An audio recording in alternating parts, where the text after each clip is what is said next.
வணக்கம். புதிய தலைமுறையின் விரைவு செய்திகளுக்கு வரவேற்கிறோம்.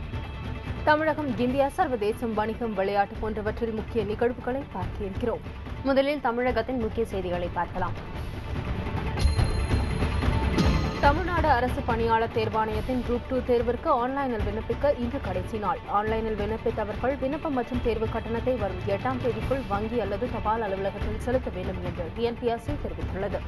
1064 பணியிடங்களுக்கான இந்த தேர்வு டிசம்பர் 1ஆம் தேதி நடைபெறவுள்ளது.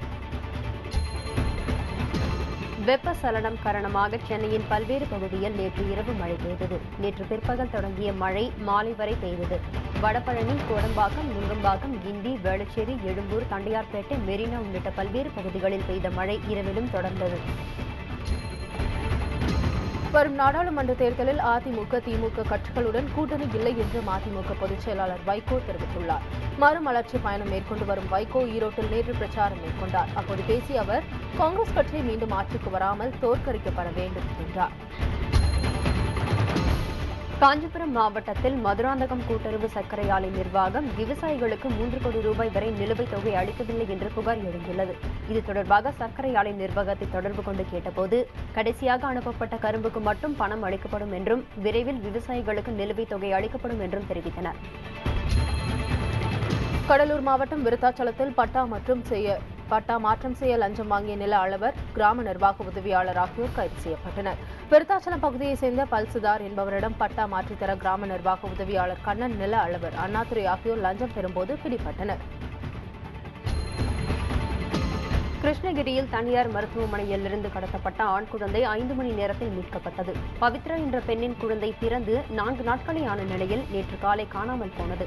மருத்துவமனையின் சிசிடிவி கேமராவில் பதிவான காட்சிகளை கொண்டு விசாரணை நடத்தியதில் குழந்தையை கடத்திச் சென்ற சாவித்ரி, கலைச்செல்வி இருவரும் கைது செய்யப்பட்டனர். சென்னையில் 5ஆம் வகுப்பு மாணவிகள் இருவர் தங்களை 2 பேர் கடத்த முயன்றதாக புகார் அளித்துள்ளனர். முகப்பேரில் தனியார் பள்ளியில் பயிலும் அந்த மாணவிகள் பள்ளி வேனில் வீட்டிற்கு செல்ல காத்திருந்த போது ஆட்டோவில் வந்த 2 பேர் கடத்தி சென்றதாக தெரிவித்தனர். இருவரும் கதறி அழுத்ததால் கோயம்பேடு அருகே விட்டுச் சென்றதாகவும் புகாரில் தெரிவிக்கப்பட்டுள்ளது. கோவை மாவட்டம் பொள்ளாச்சி அருகே பிஏபி கால்வாயில் குளிக்கச் சென்ற கோவை தனியார் கல்லூரி மாணவர்கள் 2 பேர் பலியாகினர். இருவரின் உடல்களும் இதுவரை கண்டுபிடிக்கவில்லை. இந்த பகுதியில் அடிக்கடி உயிரிழப்பு ஏற்படுவதை தடுக்க பொதுப்பணித்துறையும் காவல்துறையும் நடவடிக்கை எடுக்க வேண்டும் என்று அந்த பகுதி மக்கள் கோரிக்கை விடுத்துள்ளனர். திருப்பூர் மாவட்டம் பல்லடம் சுற்றுவட்டார பகுதிகளில் அனுமதியின்றி செம்மண், கருங்கல், ஓடைக்கல் ஏற்றி சென்ற 2 டிப்பர் லாரிகள் மற்றும் 1 டிராக்டர் பறிமுதல் செய்யப்பட்டது. இதுகுறித்து கிடைத்த தகவலின் பேரில் அதிகாரிகள் வாகன சோதனை நடத்தியதில் இவை பிடிபட்டன. இதுகுறித்து 5 பேரிடம் பல்லடம் வட்டாட்சியர் அலுவலகத்தில் விசாரணை நடத்தப்பட்டு வருகிறது. ராமேஸ்வரம் பகுதி மீனவர்களுக்கு ஆபத்து காலங்களில் பயன்படும் வகையிலான நவீன ரக கைபேசிகள் வழங்கப்பட்டன. மீனவன் நண்பன் என பெயரிடப்பட்டுள்ள இந்த கைபேசிகள் சோதனை முயற்சியாக 10 பேருக்கு மட்டும் தற்போது வழங்கப்பட்டுள்ளதாகவும், பிறகு அனைத்து மீனவர்களுக்கும் மானிய விலையில் இந்த கைபேசிகள் வழங்கப்படும் என்றும் மீன்வளத்துறை அதிகாரிகள் தெரிவித்தனர். இதுவரை தமிழக நிகழ்வுகளை பார்த்தோம். இனி தேசிய அளவிலான முக்கிய செய்திகளை பார்க்கலாம். காஷ்மீர் எல்லையில் ஊடுருவ முயன்ற ஆயுதம் தாங்கிய தீவிரவாதிகளுக்கும் இந்திய ராணுவத்திற்கும் இடையே நடந்த சண்டையில் இன்று 2 தீவிரவாதிகள் கொல்லப்பட்டனர். கிரான் செக்டாரில் கடந்த 24ஆம் தேதி ஊடுருவிய 40 தீவிரவாதிகளுக்கும் ராணுவத்திற்கும் இடையே 10 நாட்களாக சண்டை நீடிக்கிறது. இதில் இன்று காலை 2 தீவிரவாதிகள் கொல்லப்பட்டதாக ராணுவ செய்தி தொடர்பாளர் தெரிவித்துள்ளார். ஆந்திராவை பிரித்து தெலுங்கானா மாநிலம் அமைக்க மத்திய அமைச்சரவை ஒப்புதல் வழங்கியுள்ளது. பிரதமர் தலைமையில் நேற்று நடைபெற்ற கூட்டத்தில் தனி தெலுங்கானா குறித்து ஆய்வு செய்ய அமைச்சரவை குழு ஒன்றை அமைக்கவும் முடிவு செய்யப்பட்டது. ஆந்திரா, தெலுங்கானா மாநிலங்களுக்கு 10 ஆண்டுகளுக்கு ஹைதராபாத் ஒன்றுபட்ட தலைநகராக இருக்கவும் ஒப்புதல் வழங்கப்பட்டுள்ளது. தனி தெலங்கானாவிற்கு எதிர்ப்பு தெரிவித்து 4 மத்திய அமைச்சர்கள் ராஜினாமா செய்துள்ளனர். சுற்றுச்சூழல் துறை அமைச்சர் சிரஞ்சீவி, மனிதவள மேம்பாட்டுத்துறை அமைச்சர் பல்லம் ராஜு, ரயில்வே இணையமைச்சர் சூரியபிரகாஷ் ரெட்டி, ஜவுளித்துறை அமைச்சர் சாமசிவராவ் ஆகியோர் பதவி விலகினர். காங்கிரஸ் எம்பிக்கள் உண்டவள்ளி அருண்குமார், ஆனந்த் வெங்கட்ராம ரெட்டி, சப்பம் ஹரி ஆகியோரும் பதவி விலகியுள்ளனர். தெலுங்கானாவுக்கு எதிர்ப்பு தெரிவித்து தொடங்கப்பட்டுள்ள வேலைநிறுத்த போராட்டத்தால் ஆந்திராவில் போக்குவரத்து சேவை கடுமையாக பாதிக்கப்பட்டுள்ளது. சென்னை கோயம்பேட்டிலிருந்து திருப்பதி செல்லும் பேருந்துகள் நிறுத்தி வைக்கப்பட்டுள்ளன. மேலும் கீழ் திருப்பதியிலிருந்து மேல் திருப்பதிக்கு செல்லும் பேருந்துகளின் சேவையும் பாதிக்கப்பட்டுள்ளது. தேர்தலை மனதில் கொண்டே தெலங்கானா தனி மாநிலம் அமைக்கப்படுவதாக மேற்குவங்க முதலமைச்சர் மம்தா பானர்ஜி தெரிவித்துள்ளார். 5 ஆண்டுகளுக்கு முன் பொதுத் தேர்தல் வந்தபோது தெலங்கானா உருவாக்கம் குறித்து யோசிக்கப்பட்டதாகவும் 5 ஆண்டுகளுக்கு பிறகு தற்போது தேர்தல் வரும் நிலையில் தெலங்கானா முடிவு எடுக்கப்பட்டுள்ளதாக பேஸ்புக்கில் மம்தா குறிப்பிட்டுள்ளார். பயணிகள் மற்றும் சரக்கு கட்டணங்களை உயர்த்துவது குறித்து பரிசீலித்து வருவதாக மத்திய ரயில்வே அமைச்சர் மல்லிகார்ஜுன கார்கே தெரிவித்துள்ளார்.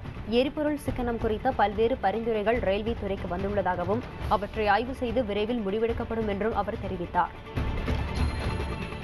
பண்டிகை காலம் தொடங்கியுள்ளதால் பொது இடங்களில் தாக்குதல் நடத்த தீவிரவாதிகள் சதித்திட்டம் தீட்டியுள்ளதாக மத்திய அரசு எச்சரித்துள்ளது.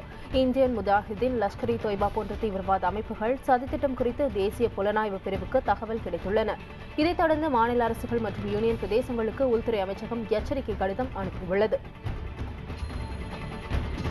நாட்டின் பொருளாதார மந்தநிலை 2020 தொலைநோக்கு திட்டத்தின் இலக்கை எட்டுவதற்கு அச்சுறுத்தலாக உள்ளதாக குடியரசு முன்னாள் தலைவர் அப்துல் கலாம் தெரிவித்துள்ளார். சேலம் மாவட்டம் ஏற்காட்டில் பள்ளி மாணவர்களுடன் கலந்துரையாடிய கலாம், நாட்டில் நிலவி வரும் ஊழலை ஒழித்தால் இந்தியா வல்லரசாகும் என்று தெரிவித்தார்.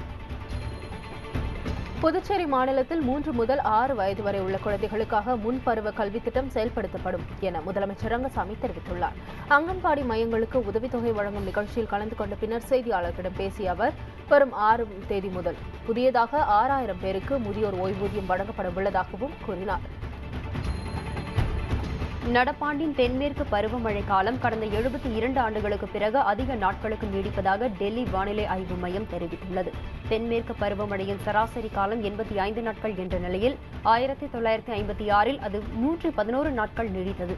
இப்போது 105 நாட்களை எட்டியுள்ள நிலையில் அடுத்த வாரமும் மழை நீடித்தால் 72 ஆண்டு கால சாதனையை இந்த பருவமழை முறியடிக்கும். சிறிய இடைவேளைக்கு பிறகு விரைவுச் செய்திகள் தொடரும். இணைந்திருங்கள் புதிய தலைமுறையோடு.